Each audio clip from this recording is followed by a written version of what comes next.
what's going on? So I figured it would be easier if I just showed you proper form in terms of deadlift and the lateral lunges and the kettlebell deadlift, than just do strictly a commentary, because for some people it's just easier to see it and then practice it to feel it than it is just to see me mark up on the screen. So let's talk.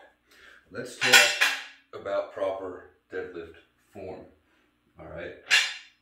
What we saw in the video that you sent me when you were doing your deadlift, I'm gonna exaggerate this, okay?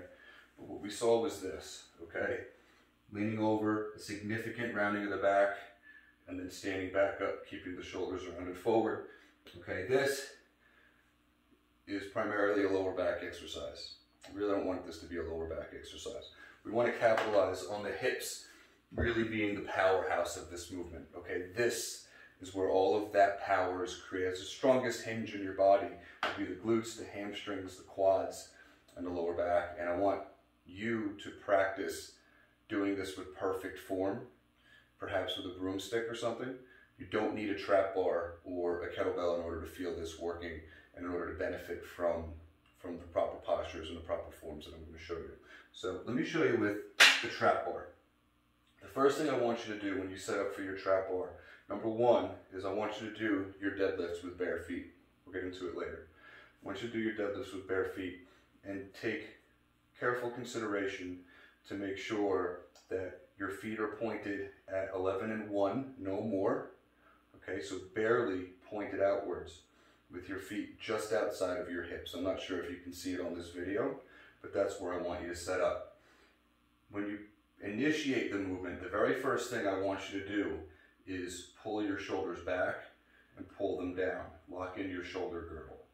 Secondly, the movement is not going to be initiated by leaning over, okay? That is not the exercise. The exercise is beginning with keeping your legs straight, keeping your shoulders pulled back with a great proud chest, and sticking your butt back until you feel a stretch.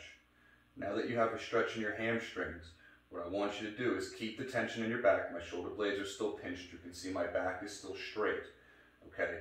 I'm going to lean this bar down until that stretch becomes so great in my knees that it forces me to slightly bend them and continue to push my butt back towards the wall and stand up by driving my heels into the ground. And my glutes are going to squeeze and I'm locked out in a fully erect position. Okay, so it's going to look like this.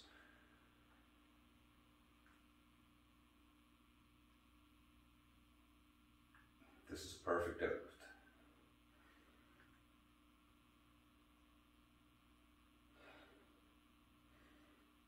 Okay, and what you'll notice is that I'm shaking. You'll notice that there's a tremendous amount of effort that goes into keeping perfect form, because when those hamstrings are stretching, and you always want to feel your hamstrings stretching during every inch of the deadlift. If your hamstrings aren't stretching, you're not in perfect form. But that stretching in the hamstring and pulling my shoulders back are really going to fight each other. All right, one of them wants to give. I either want to kind of bend my knees to eliminate the stretch in the hamstring, or round my back so that way the hamstring stretch doesn't get any more intense. We want a significant and noticeable stretch in our hamstrings when we do the deadlift, from top to bottom and then back up to top. And that's done by focusing on keeping the hips back, pushing the hips back when we do the movement.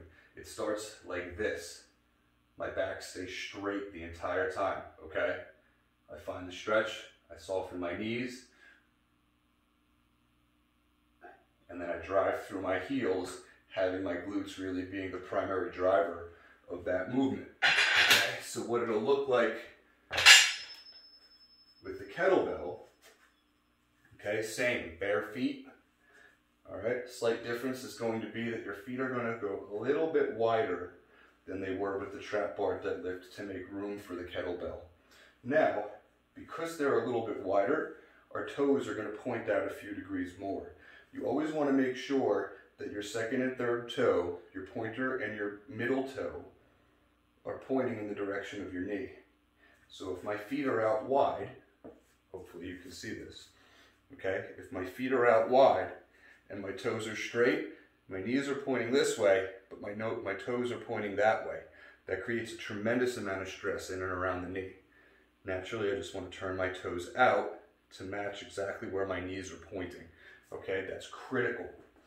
So, since my feet are out a little bit wider, my toes are going to turn out a little bit wider.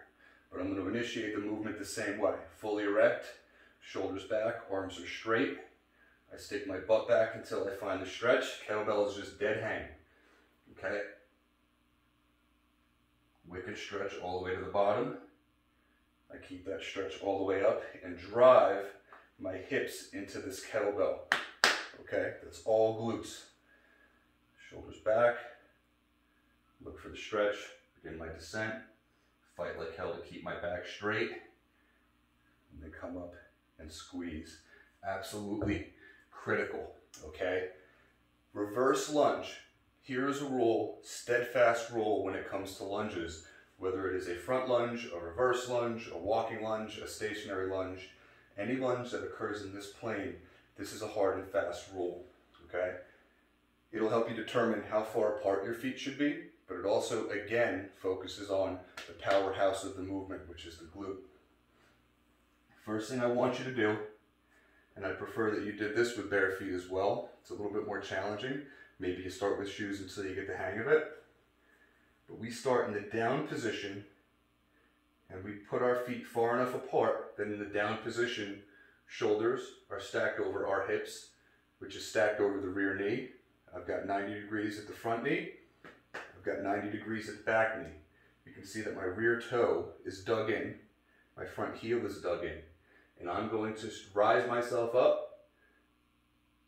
My head's going to go straight up towards the ceiling. There should be no body English as I stand up. It is simply lock it out, rear glute, front quad, back knee goes straight down to the ground.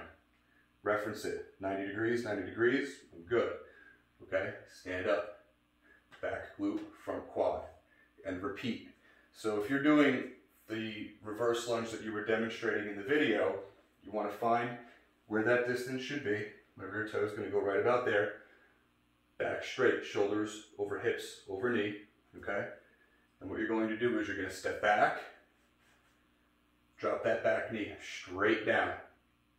I want you to stand up, lock out both knees, reset your feet, back knee, straight down, lock out both knees, and repeat. Okay, full range of motion if you can manage. If it's painful or you otherwise can't get down all the way, let me know. We can make certain adjustments to make that a little bit more comfortable and a little bit more doable, okay? Now the lateral lunge, all right? Think hip hinge with this again. Now, you'll notice that there was a theme. I didn't mention it when we did the deadlifts, but the knee is going to remain over the heel, okay? When we're doing our lunges, the knee remains over the heel. And when you do your lateral lunges, the knee, the outside knee, is going to remain over the heel, but with a good, proud, locked-in posture. So it would look like this. A big step out, trailing leg stays locked. I'm going to push my hips back. Now if you could see me from the side, you'll see that my back, I don't know if you can see this in the video, you'll see that my spine remains neutral. I've got my hands out in front for balance. My right leg is locked. My hamstrings are stretching like crazy, but I've got my knee over my heel. Okay? I stand up, reset, and you go the other way. Okay? So it's not about stepping over to the side and continuing over to the side. It's about stepping over to the side, one leg stays locked, hips hinge back. Wicked stretch here. I drive through my heel, which is hamstring and glute. Quad helps straighten the knee, and reset. Okay, there's your lateral lunge.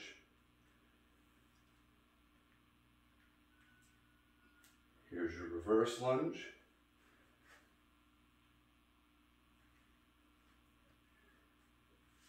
Here is your kettlebell deadlift.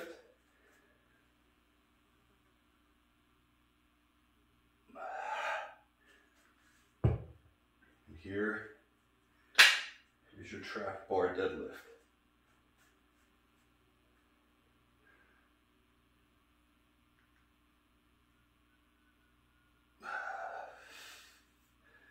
All right. Common themes: knee over the heel, neutral spine at all costs. Keep that in mind. Remember, this is your powerhouse. Hips, quads, hamstrings. Don't rely on the lower back to lift that weight up. Lower back is not going to be as strong as the trio of these muscles combined. Good luck. Hopefully this was helpful.